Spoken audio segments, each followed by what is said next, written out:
Good morning, here we are. I'm Kenny Polcari, your host of the party, and I am back after spending a couple of days up in Orlando at the Money Show, where I met some great new people at some attendees at the show, and I also saw a bunch of the speakers that I enjoy so much to discuss current state of the markets with. So it was always a great opportunity, and you should consider joining the Money Show at the next event, which I think is early December, like the 4th, 5th, and 6th out in Sarasota, Florida, where actually I will also be speaking. But let's get back to today. It is Halloween, October 31st, 2023, and here are the things that you need to know, right? So stocks rallied hard yesterday. The Dow gaining 550 points. The S&P back now in the normal trading range, right? It had broken down last week, and now it's back into the normal range. But let's not get too excited, right? Because we were in a well oversold condition, so the bounce can be seen almost as a boomerang. Today begins a two-day Fed meeting, right? The results due out tomorrow at 2 p.m.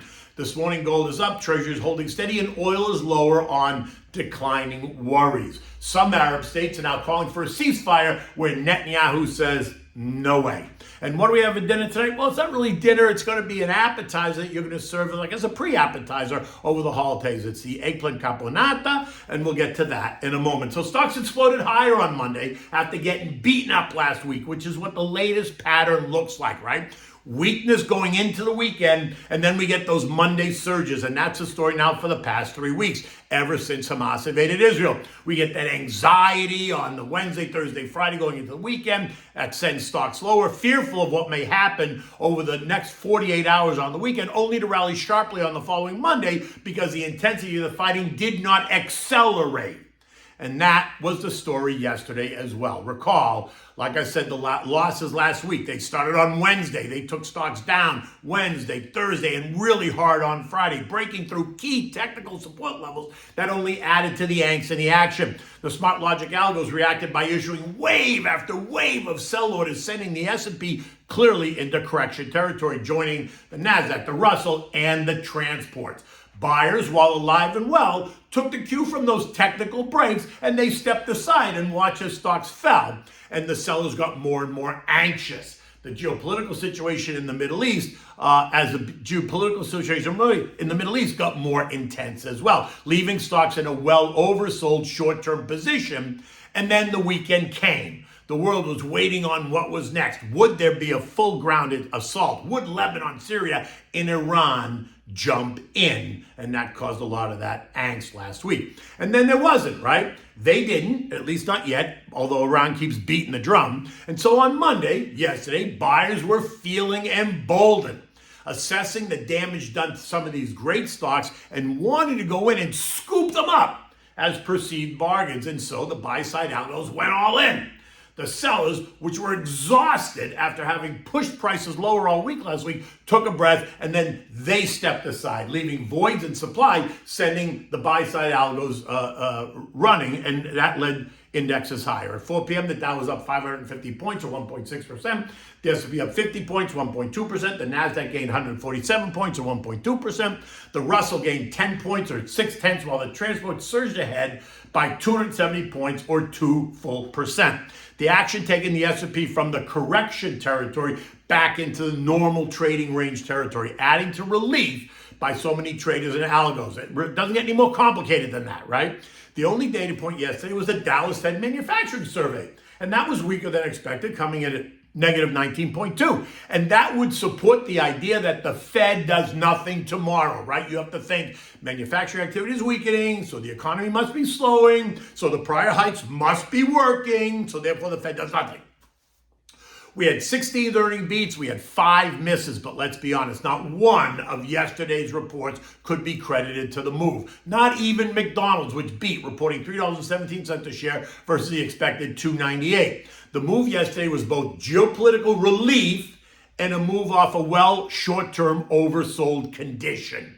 Right? Now, gold rose by 0.4 or $7 an ounce to end the day at $2,006, and that's where it's trading this morning. The dollar held steady at 106.11, and this morning it's trading at 106.07.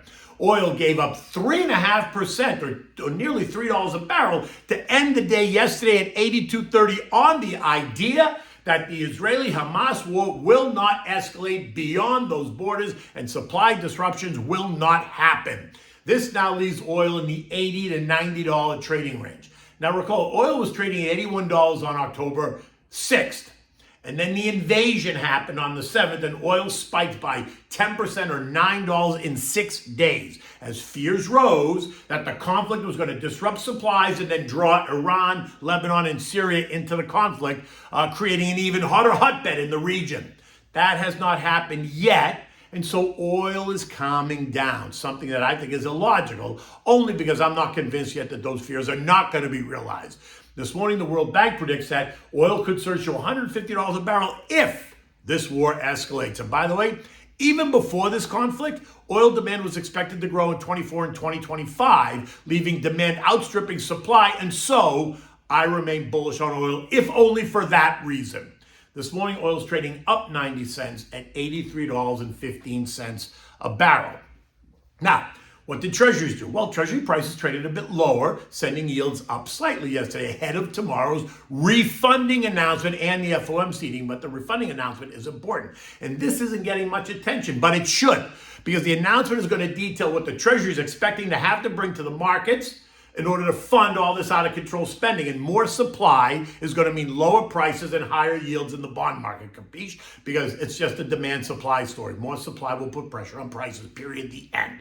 2 weeks ago, we saw a dreadful response to the 30-year auction. Buyers were demanding higher yields, and that's part of what caused the volatility in stocks, because prices went down and yields went up. Higher yields are going to continue to be a headwind for stocks, and if tomorrow's refunding announcement is met with any trepidation, watch what happens to yields, no matter what the Fed says about monetary policy, which, by the way, is going to be a pause. Again, something I think is a mistake only because I think inflation is going to turn its ugly head up again, right? I hope I'm wrong, but I'm not a member of the Fed, so I don't get a vote on the FOMC. Now, this morning, prices for bonds are slightly higher, and that's sending yields just down a tiny bit. But let's be honest. The 2-year is yielding 5.05%. The 10-year is yielding 4.81%. The 30-year is yielding 4.97%. The 3 and 6-month bills are still paying at 5.4% and 5.5%, while government money market fund is paying at 5.1%. So there are alternatives if you're anxious, and why anyone would put money in the 10 or 30 years when you're going to get much more money in the 3 and 6-month bills is curious. But that's the inverted yield curve. Now, futures this morning are up again. Dow up 130 points. The S&P is up 8. The Nasdaq up 3, and the Russell's also up 3. Economic data today includes housing price data, right? You have the MNI Chicago PMI, which is expected to be 45, leaving it in contractionary territory.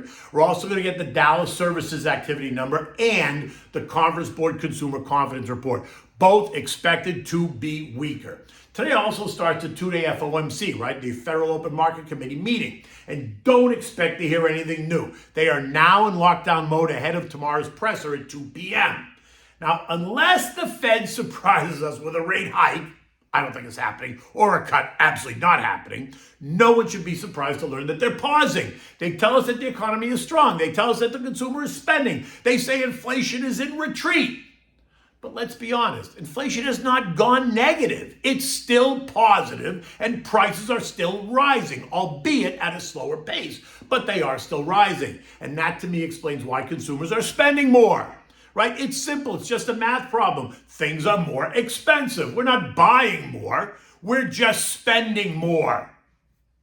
And so that's the key, but that's not how they present it, right? Now, the surge higher yesterday and again this morning speaks to the significant price adjustments that we've seen on some very significant names in the market. And while there is some risk created by this geopolitical events, they will be short-lived when and if they happen, unless, of course, one of those leaders does something really stupid, which is very possible. I suspect that long-term investors can find real value in some very good names, and we saw some of that yesterday, right? Remember, this is key. Even though the market is broadly lower, the buyers are not on strike. They're just being prudent, right? They're being patient. They're watching what happens, so they're just being prudent.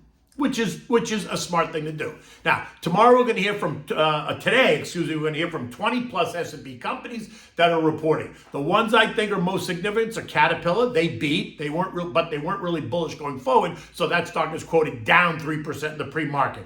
JetBlue, GE Healthcare, Pfizer, all before the bell, and AMD after the bell. We're also going to report by Match.com, that online dating service, after the bell. I can't imagine that anyone is holding their breath to learn what Match.com says about the next 4 to 6 months in the economy. Ḥǒǐsh? Okay, that's just my opinion. Now, European markets this morning are up. Italy's in the lead, up 1.3%, with the UK taking up the rear, right, rising by 0.5%. The headline this morning reveals that Eurozone inflation dropped to a 2-year low. The core rate, which excludes food and energy, of course it does, was down 0.3%, leaving inflation now at a 4.2% annualized basis. GDP for the zone contracted by 0.1%, coming in below consensus, but unchanged from the second quarter. Germany, the zone's biggest economy, saw its GDP fall by 0.1% for the third quarter as well, but that was much better than last year when it fell by 0.8. The Bank of England is expected to announce their latest policy statement on Thursday, and recall that last week the ECB held rates steady, despite the risks of rising inflation caused by higher oil prices due to the ongoing conflict in the Middle East. The S&P closed yesterday at 4166, up 50 points after testing the 4100 level on Friday.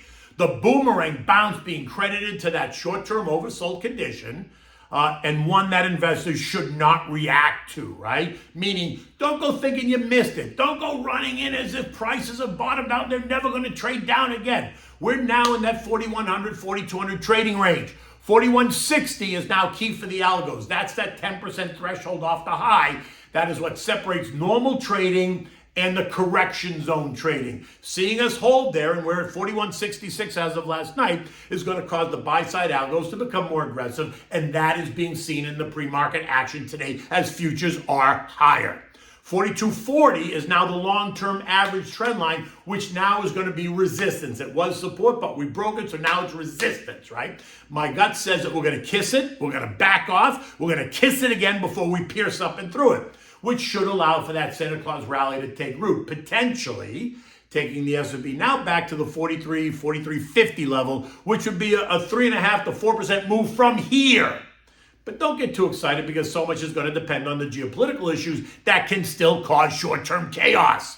So sit tight, stick to your plan, keep your money in the money market account if that makes you feel a little bit better, right? But always be prepared. You have to watch, right? Now look, I'm waiting just a bit longer to see what the Fed does, what they say, and what happens in the Middle East, right? We've got Egypt, Jordan, Qatar, and the Saudis all calling for a ceasefire, while Netanyahu says, no deal. That would be tantamount to surrendering to terrorists, and that is not going to be his legacy. And so the situation remains heated, and that's going to keep the volatility high across a range of these assets. Now look, I keep telling you, I'm invested. I've not sold anything, right? I own, right? Because I own good, solid names. I like the names I own. Nothing has changed about them. So if we move up, I'm good. Why? Because I'm participating as they move up, and so you should be doing that too. As a long-term investor, you always need to keep looking at your portfolio and assess some of the damage, if there is any. And ask yourself, is there an opportunity to add to some of these positions that will improve your dollar cost average? And are there new opportunities that you've been thinking about and that you've been watching that now need your attention? Remember, investing is dynamic and not static. Remain agile. Don't overdo it, though. Leaving a larger allocation to cash isn't necessarily a bad thing at all right now, because it's paying you 5%. But don't discount the sales that are staring you right in the face either, because those present longer-term equity opportunities. Okay, so we're having for dinner tonight. It's not really dinner. This is like a pre-appetizer, something that you might serve to your guests when they first come over with a glass of wine, along with the supersata and cheese that you're going to serve them. This is Eggplant Caponata, right? It's a great dish, and it's always, for me, it's always a holiday dish, something that my grandmother used to serve around Thanksgiving and Christmas. Now, for this, you need one large eggplant that you've skinned, not completely, but you have a little bit of the skin on, but take some off. You need olive oil, you need chopped celery, chopped Vidalia onion, sliced red peppers, you need smashed and chopped garlic, you need a can of plum tomatoes, hand crushed, not puree. You need green olives that are pitted and then rough chopped. You need capers that are drained but not rinsed. You need 1 tablespoon of tomato paste, some oregano, salt and pepper to taste, and here you can have an optional half a cup of yellow raisins if you like raisins. You're also going to need a half a cup of red wine vinegar, 2 tablespoons of water, and 2 tablespoons of white sugar. That's on the side. Now, begin by cutting up the eggplant into those bite-sized cubes. Place it in a colander, sprinkle it with salt, so that let it drain for about 30 minutes, right? Next, you're going to heat up a large, deep skillet with the olive oil. You're going to add the eggplant. You're going to stir it well, turning them so that they cook evenly and they get kind of a nice golden hue to them, right? Now, the eggplant sucks up all the oil, so you might have to add a little bit more oil to get the eggplant to cook. Go ahead and do that, but don't drown it. When it's done, remove the eggplant, place it on a plate, and just set it aside. Now, back to that one pan. Saute now the celery, the onions, and the peppers. Cook them until they're a bit soft. Again, if you need a little bit more oil, go ahead and add just a bit more oil. Stir in the chopped green olives and the capers. Taste and season it with salt and pepper and then some oregano. Now add the can of hand-crushed plum tomatoes and the tomato paste. Allow it to all blend as you cook over medium-high heat. Careful not to let it burn. Reintroduce the eggplant and allow all the veggies to simmer together. Here's also where, if you're going to add the raisins, this is where you're going to add the raisins right here. You're going to just put them in and add the raisins. Now, in a separate pan, add the vinegar, the water, and the sugar. Bring it to a boil. Allow the sugar to dissolve. Once the sugar's all dissolved, take it off the heat and add this to the skillet with all the vegetables in it. Allow it all to blend. Turn the heat down to simmer. Just allow it to blend. Let it cook on there for another 10 minutes or so. Take it off the heat and let it cool. Now, this can be eaten warm, not hot, but warm. You can eat it at room temperature. You can eat it even cold right out of the fridge. My preference is room temperature, not hot nor cold, just right. And you want to serve this with warm, sliced Italian bread. Oh my God, so delicious. Reminds me of the holidays, reminds me of my grandmother. In any event, it's a beautiful day here in South Florida. It's October 31st, so we're coming to the end of hurricane season. It's a bright blue sky out there. It's probably going to be 80 degrees. It'll be 80 degrees here for the next 6 months. It'll be perfect. The weather could not be better. In any event, until tomorrow, take good care.